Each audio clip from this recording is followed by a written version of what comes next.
சொன்னாங்க டாக்டர்? மாமியார் உடம்பு சரியில்லை, இப்போ எப்படி இருக்கு? சுகர் தான் கொஞ்சம் ஹையாக இருக்குது, அதான் செக்கப் ஸ்கெச் பண்ணியிருக்கேன். டெஸ்டிங்லாம் எடுத்துருக்காங்க. யார் வந்து கேட்குறா? Excuse me. எஸ், டாக்டரை பார்க்கணும். அப்பாயின்மெண்ட் வாங்கிட்டீங்களா? ரங்கநாயகி அம்மா பையன் பரணின்னு சொல்லுங்க, தெரியும். ஒரு நிமிஷம் வெயிட் பண்ணுங்க சார்.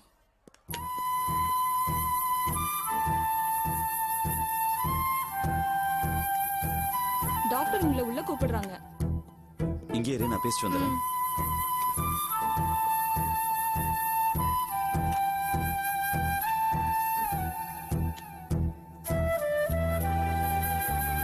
வாங்க பரணி, உட்காருங்க.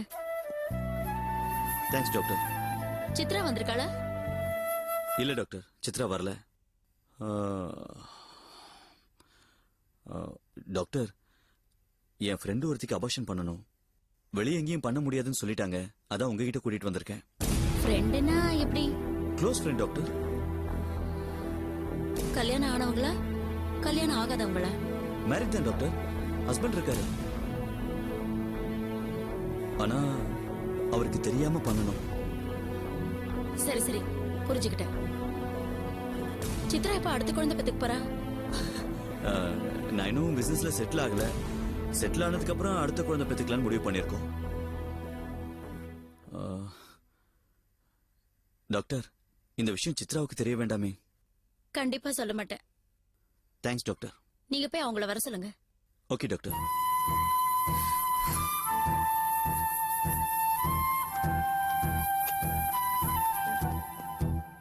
மோகினி, எல்லா விஷயத்தையும் சொல்லிருக்கேன். டாக்டர் ஒன்னு கூப்பிடுறாங்க.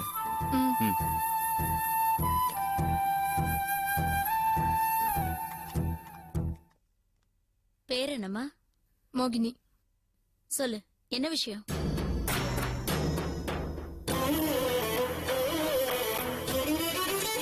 ரொம்ப டென்ஷனா இருக்க போல இருக்கு.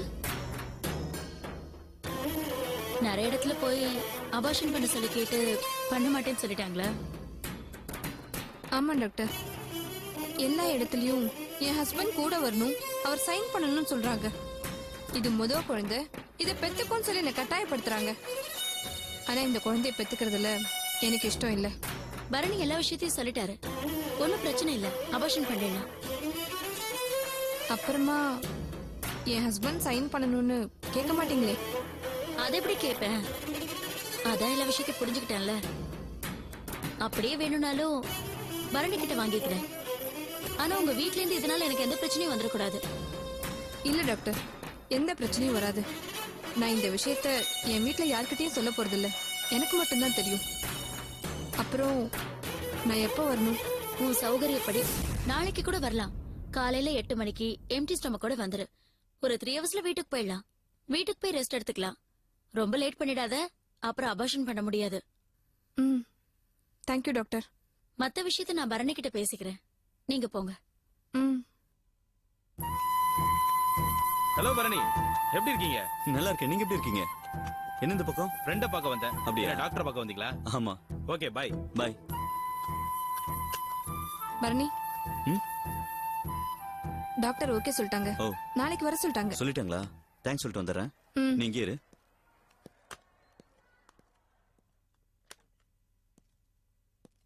Thanks doctor. காலையில இருந்து அவங்க ரொம்ப டென்ஷனா இருந்தாங்க. இப்பதான் ஃப்ரீயா இருக்காங்க. இனிமே இந்த மாதிரி நடக்காம பாத்துக்கோங்க பரணி. இந்த விஷயம் சித்ராக்கோ அல்லது மோகினியோட ஹஸ்பண்டுக்கோ தெரிஞ்சா ரொம்ப பிரச்சனை ஆயிடும். என்ன டாக்டர், என்ன சொல்றீங்க? தப்பு பண்ணும்போது ஜாக்கிரதையா தப்பு பண்ணுங்கன்னு சொல்றேன். அவ்வளவுதான், வேற ஒண்ணும் சொல்லல. டாக்டர், புரியுது பரணி. நாளைக்கு எல்லாம் கிளியர் ஆயிடும். நீங்க போங்க. இல்ல, நீங்க எதுவும் சொல்ல வேண்டாம். போங்க நீங்க.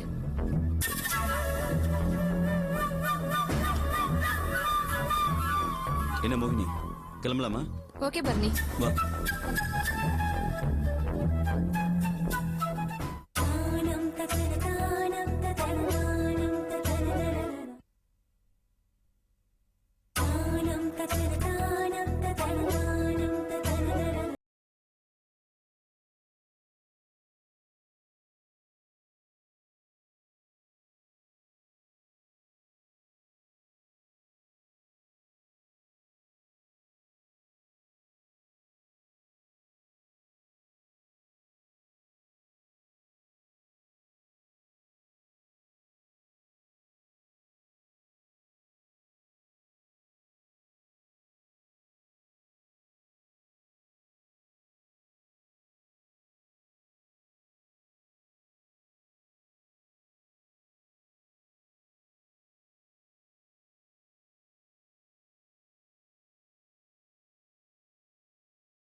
வெகு நாட்களாகவே எங்கள் வீட்டில் டேரா போட்டிருக்கிறாள். இவளுடைய அப்பா, அம்மா, லொட்டு லொஸ்கு யாரும் எங்களுக்கு தெரியவில்லை. இவளை பற்றிய தகவல் கொடுப்பவர்களுக்கு நாங்கள் தக்க சன்மானம் கொடுப்போம். பேரு விலாசம் எல்லாம் போட்டுருவோம். எப்படி? ஐடியா ஓகே தாத்தா, சூப்பர். பட் தீபா போட்டோ இல்லல்ல, போட்டோ எப்படி? இந்த காலத்து பையனா நீ? முடிய வளர்த்திருக்கிற அளவுக்கு மூளைய வளர்க்கலையே. செல்போன் வச்சிருக்கிறியா? அது எதுக்கு? தாத்தா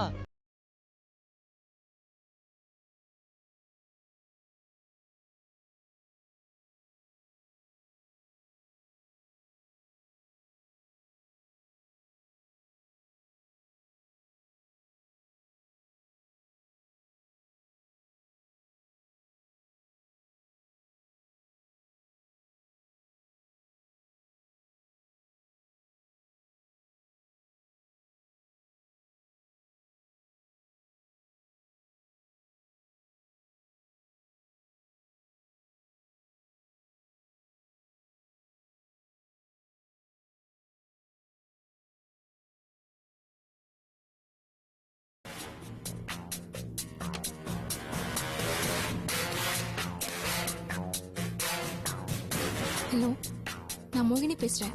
டாக்டர் ராதாபாய் இருக்காங்களா? டாக்டர், நான் மோகினி பேசுறேன். எனக்கு ஞாபகம் இருக்கா? அன்னைக்கு பரணி கூட வந்திருந்தேனே.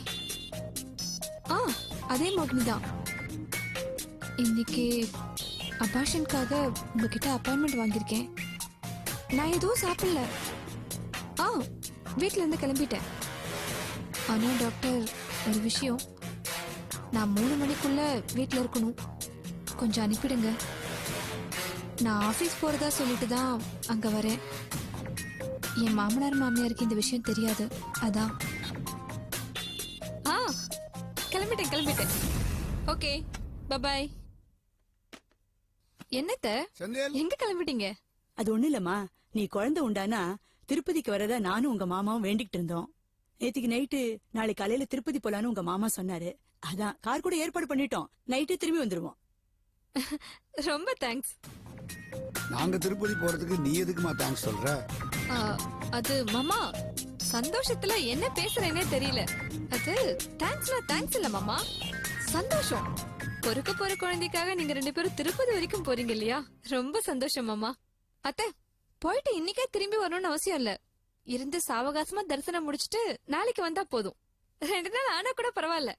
தரிசனம் முடிச்சா வந்துட போறோம். அங்க என்னமா வேலை? ஏய் வாடா, நானும் உங்க அம்மாவும் திருப்பதிக்கு போறோம். மோகினி ஜாகிரதையா பாத்துக்க. இவ 6 மணிக்கு ஆபீஸ்ல வருவா. நீ 5 மணிக்கே வந்துரு. இல்ல வர வழியில அவளை பிக்கப் பண்ணிட்டு வந்துரு. இலக்கிய கூட்டம் இருக்கு, கவியரங்கம் இருக்குன்னு ஊர் சுத்திட்டு இருக்காது. கர்ப்பிணி பொண்ணு வீட்டுல தனியா இருக்க கூடாது, அதை புரிஞ்சுக்க. என்ன திடீர்னு திருப்பதிக்கு? நேத்து பேசிட்டு இருக்கும்போது கூட என்கிட்ட ஒரு வாரம் சொல்ல. நேத்து ராத்திரி தானே ஞாபகம் வந்தது. மோகினிக்காக நாங்க திருப்பதிக்கு நேர்ந்துகிட்டோன்னு. இன்னைக்கே போய் இந்த பிரார்த்தனை முடிச்சிட்டு வந்துடான் தான் கிளம்புறோம். இப்ப போயிட்டு எப்ப திரும்புவீங்க? அங்க தெரிஞ்சவங்க கிட்ட சொல்லி வச்சிருக்கேன்டா. தரிசனம் முடிச்சு நைட்டு திரும்பிடுவோம். அதெல்லாம் ஒண்ணும் வேணாம். இன்னொரு 10 நாள்ல எனக்கு ஆபீஸ்ல 2-3 நாள் லீவ் கிடைக்கும். அப்ப நானே உங்களை, அம்மாவை, மோகினியை எல்லாத்தையும் கூட்டிட்டு போறேன். நீங்க உள்ள போங்க. அறிவுகட்டத்தனமா பேசாதடா. கர்ப்பிணி பொண்ணு மலையெல்லாம் ஏறக்கூடாது. புரியாம பேசாதம்மா. 2 நாளைக்கு முன்னாலதான் ஹரி திருப்பதிக்கு போயிட்டு வந்தோம். அங்க ஏகப்பட்ட கூட்டமா. அந்த நெரிசல்ல நீங்க 2 பேரும் தனியா போறீங்களா? அதெல்லாம் ஒண்ணு வேணாம், விடுங்க. என்னங்க இது? அத்தையும் மாமா போயிட்டு வரட்டுமே, நேர்த்தி கடன் தானே. மோகினி, கொஞ்சம் வாயை மூடு. அம்மாவும் அப்பாவையும் கூட்டிட்டு போறது எனக்கு தெரியாதா? அது இல்லங்க, நேர்த்தி கடன் சொல்லி பெட்டியெல்லாம் கட்டி வச்சாச்சு. புறப்பட்ட பயணத்தை தடுக்க கூடாது, அதுக்காக தான் சொன்னேன். ஆமாமா, மோகினி சொல்றது கரெக்டா செந்தில். எல்லா ஏற்பாடும் பண்ணிட்டு நானே உங்களை கூட்டிட்டு போறேன். நேத்து சாயங்காலம் தான் ப்ரொசீஜர் ஜாஸ்தியா இருக்கு, டாக்டர் போய் செக்அப் பண்ணிட்டு வந்தாரு. இன்னைக்கு காலையில திருப்பதி கிளம்பி போறீங்களா? அதெல்லாம் ஒண்ணு வேணாம், உள்ள போங்க. நானே கூட்டு போறேன். போங்கப்பா, நான் கூட்டிட்டு போறேன்னு சொல்றேன்ல. கண்டிப்பா கூட்டிட்டு போங்கப்பா. திருப்பதி போறான் கூட்டத்துல. என்ன இவ்வளவு சீக்கிரம் ரெடி ஆயிட்ட? அது ஆபீஸ்ல ஒரு முக்கியமான வேலை இருக்கு. நான் 3 மணிக்கெல்லாம் வீட்டுக்கு வந்துடுவேன். 8 மணிக்கே போய் ஆபீஸ்ல படுத்துக்க போறியா? என்ன செந்தில் இது? காலையில இருந்து எல்லாரையும் மிரட்டிட்டே இருக்கீங்க. வரேன். சரி, ஜாகிரதையா போ. மா, டிஃபன் ரெடி பண்ணுமா.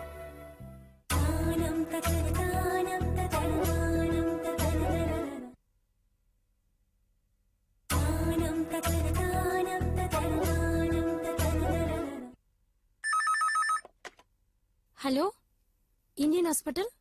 ஆமாங்க. ரோகிணிங்களா? ஒரு நிமிஷம் இருங்க. மோகினி எப்படி இருக்காங்க? அவங்க இன்னும் மயக்கத்துல தான் இருக்காங்க டாக்டர். சரி, நான் பாத்துக்கிறேன்.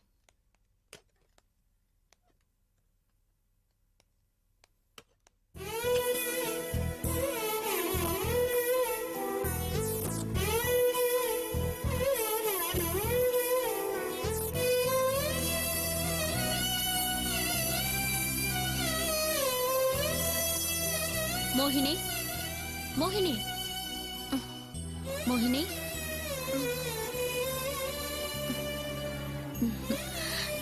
எல்லாம் முடிஞ்சு போச்சு.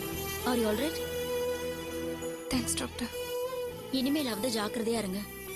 அடிக்கடி அபார்ஷன் பண்ணா உடம்புக்கு நல்லதில்ல. ஒரு 3 hours இங்க ரெஸ்ட் எடுங்க, அப்புறம் வீட்டுக்கு போலாம். 2 days ஆபீஸ் அங்கங்கன்னு வெளியில போகாதீங்க, சரியா? Okay doctor. ஆமா, நீங்க மாமியார் வீட்ல தானே இருக்கீங்க. ஹஸ்பண்டுக்கு தெரியாம எப்படி சமாளிக்க போறீங்க? பேசாம அம்மா வீட்டுக்கு போயிடுங்க. இல்ல ஏதாவது பிரச்சனை வருமேன்னு சொன்னேன். அதெல்லாம் நான் பாத்துக்கிறேன் டாக்டர். சரி, பரணி எங்க காணோம்? இல்ல, அவர் வரலன்னு சொல்லிட்டாரு. எல்லா ஆம்பளைங்களும் அப்படிதான். நீங்க தான் கொஞ்சம் ஜாக்கிரதையா இருக்கணும்.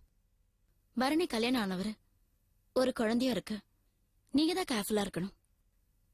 டாக்டர், டென்ஷன் ஆகாதீங்க. Take care, okay?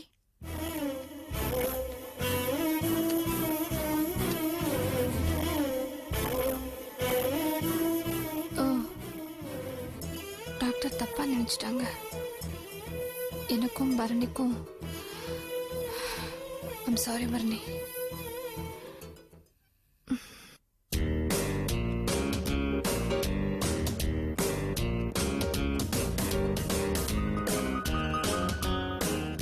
என்னடா ஜெகதல பிரதாபா, போட்டோ எடுக்க சொன்னனே, என்ன ஆச்சு? டெவலப் பண்ண கொடுத்துருக்கேன், வரும். என்னது டெவலப் பண்றதுக்கு 2 நாளா? அவன் 1/2 மணி நேரத்துல டெவலப் பண்றானே. உங்ககிட்ட எத்தனை தடவை சொல்லியிருக்கேன், எந்த ஒரு விஷயத்திலயும் நாம டைரக்டா இறங்க கூடாது. இறங்கணும் மாட்டிப்போம். பசங்க கிட்ட கொடுத்துருக்கேன், கிளீனா வேலை முடியும். 1000 ரூபாய் கூட. எதுக்குடா 1000 ரூபாய்? டெவலப் பண்றதுக்கு கொடுக்கணும்ல. ஐயோ, உங்ககிட்ட பேசினதே தப்பா போச்சு. வேலை மட்டும் கொடுக்குற. சரி, கொடு. இந்த 1000 ரூபாய் போட்டோ டெவலப் பண்ணத்தானா இல்ல வேற ஏதாவது டெவலப் பண்றதுக்கா? தாத்தா மாதிரி பேசு. போட்டோ டெவலப் பண்ணதா. அவுட்.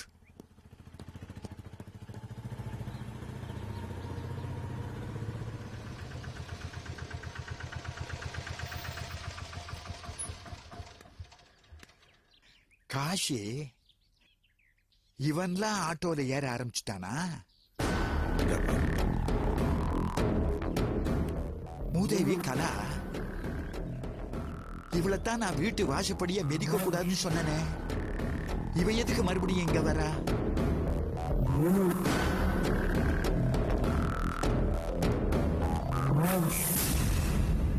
டேய் டேய், இங்க வாட. ஆப்ப கடைக்காரியோட ஜோடி சேர ஆரம்பிச்சுட்டியா? சும்மா இருக்கு, விவசாய கட்டத்தனமா பேசாதீங்க. நான் விவசாய கட்டத்தனமா பேசுறேன்னா, வேலைக்காரன் எல்லாம் எந்தெந்த இடத்துல வைக்கணுமோ அந்தந்த இடத்துல வைக்கணும், இல்லன்னா பிரச்சனை தான். அப்பா, நான் என்ன தப்பு பண்ணேன்? என்ன தப்பு பண்ணல? நீ ரங்கநாகியும் காலேஜ்ல படிக்கும் போது அடிச்சிங்களே கொட்டம், அதனால தானே இந்த குடும்பம் சீரழிஞ்சுது. என்னைக்கு நீ அவ வாழ்க்கையில வந்து சேர்ந்தையோ அன்னைக்கு பிடிச்ச சனிய இன்னைக்கு வரைக்கும் அவளை விடல. சும்மா இருங்க. அவங்க ஏன் திட்டுறீங்க? அவங்க வந்ததுக்கு அப்புறம் தான் ரங்கநாயகமோட வாழ்க்கை கெட்டு போச்சா? உண்மையை சொல்ல போனா இவங்க வந்ததுக்கு அப்புறம் தான் அவங்க வாழ்க்கை நல்லா ஆச்சு. கதமும் ஃபுட் ப்ராடக்ட்ஸ் பெரிய அளவுக்கு வசந்திருக்கு, நல்ல வருமானம் வருது. அதை வச்சுதான் நம்ம சாப்பிட்டுக்கிட்டு இருக்கோம். இதுக்கு காரணம் யாரு? அவங்களுடைய உழைப்பு. சும்மா அவங்களே திட்டுறீங்க. நீ டிரைவர், உனக்கு ஒண்ணும் தெரியாது. நான் ரங்கநாயகியோட அப்பா, எனக்கு தான் எல்லாம் தெரியும். நான் டிரைவர் தானே, அப்புறம் எங்கிட்டயே பேசுறீங்க? தப்பு தான். தலை உடஞ்சிருப்பு. என் தலை நான் அடிச்சுக்கிறேன். நல்லா அடிச்சுங்க. அரஞ்சனா தெரியுமா? நில்லு நில்லு நில்லு. இவ ஆத்தா ஒத்தி இருந்தாட கேடு கட்டவா. அவ ஆப்ப கடை மட்டுமா வச்சிருந்தா? அப்பா, என்னப்பா பேசிட்டு இருக்கீங்க? அவ வாய் செத்தவ எதுவும் திரும்பி பேச மாட்டாங்கிறதுக்காக என்ன வேணாலும் பேசிட்டு நீங்க. போங்கப்பா உள்ள. என்ன உள்ள போய் சொல்றியா? ஆமாப்பா, இந்த வீட்ல கலாவை பத்தி பேசுற தகுதி யாருக்கும் கிடையாது. யாருக்கும் கிடையாது, ஆனா இவளுக்கு மட்டும் உண்டு. சூடு சொரண மான வெக்கம் ஏதாச்சும் இருந்தா இந்த வாசப்படியை மிதிக்க கூடாதுன்னு அன்னைக்கு உங்க ஆத்தா கிட்ட சொன்னேன். அதையே தான் இன்னைக்கு உனக்கு சொல்றேன்.